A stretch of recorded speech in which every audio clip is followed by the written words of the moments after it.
Welcome back. In the previous video we have discussed what a finite automata is, and I told you there are two kinds of finite automata. One is a non-deterministic finite automata and next one is a deterministic finite automata. A finite automata is one which has a countable number of states, that is a finite number of states and a finite number of input symbol.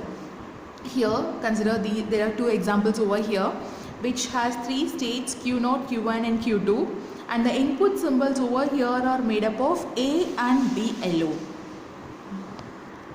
The input symbols are made up of A and B. So in this case, consider this case where Q1 is a state and A is the input symbol. Q1, when the input is A, we don't have any transition. And here in this case, in the state of Q0, when the input is A, one we have a self loop condition and one we have a transition to Q1. Okay, so this is a case for a finite non-deterministic finite automata.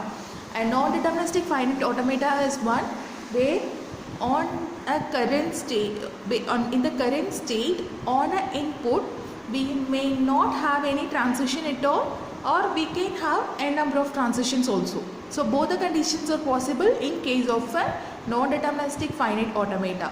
Now in case of a deterministic finite automata, from a state on an input symbol we exactly have only one transition.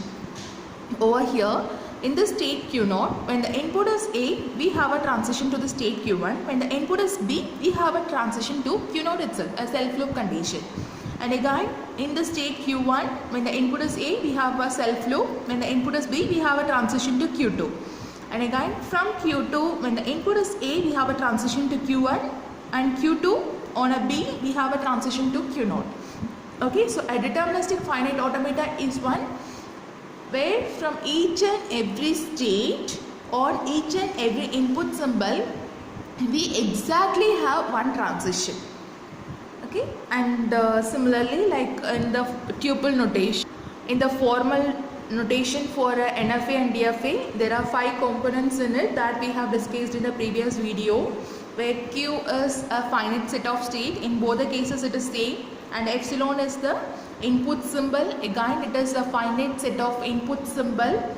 Q0 is a starting state. Both the cases we have a starting state, a single starting state, and F is a final state. And I told you a finite automata is one which may have n number of final states.